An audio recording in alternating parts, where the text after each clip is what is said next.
Welcome to the second webinar on TAGteach for Autism. We're going to jump right in today.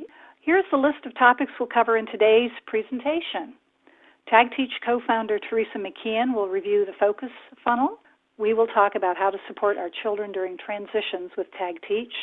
Then we'll have a question and answer session with Karen.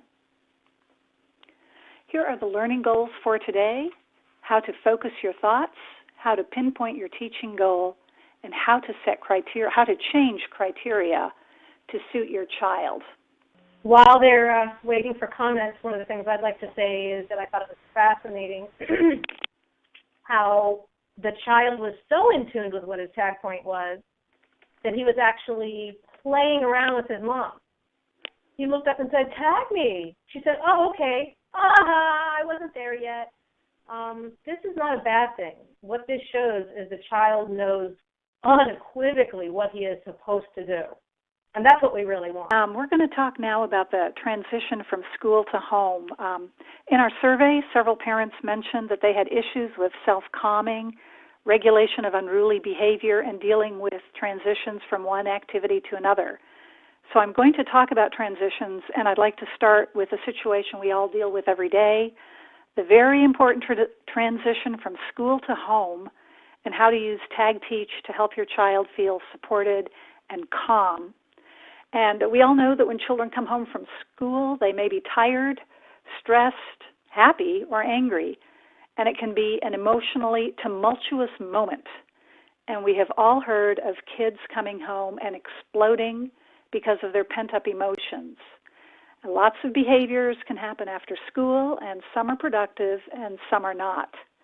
And we want our children to come home, feel relaxed, calm, and supported. And so how can we use TAGteach to achieve this? I always find that adding big doses of positive reinforcement during a task or a transition helps immensely.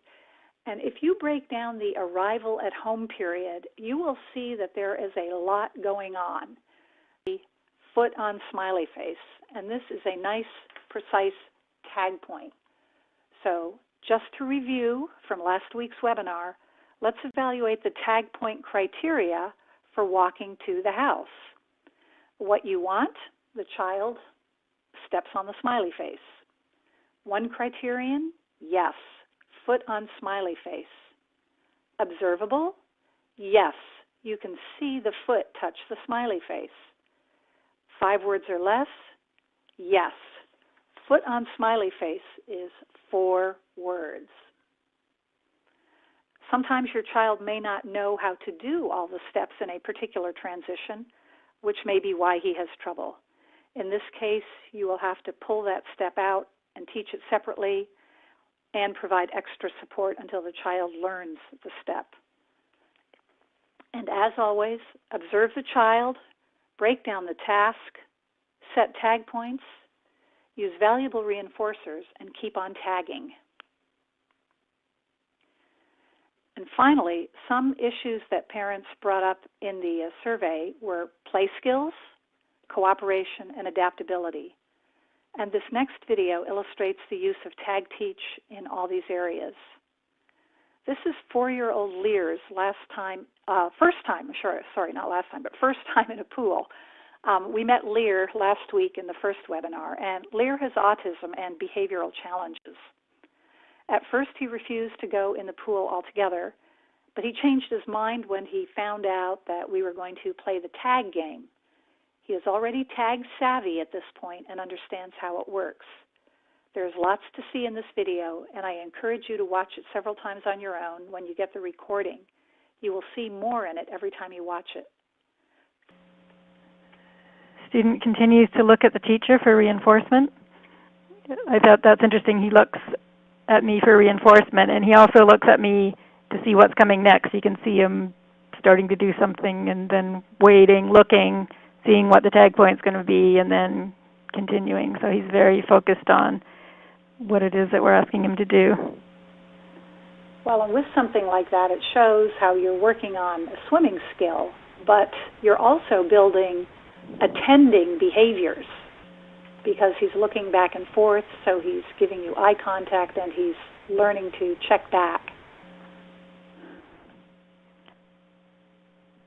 Okay, well, we've tried to keep the presentation short today so that we would have lots of time for you to ask questions of Karen Pryor, our special guest.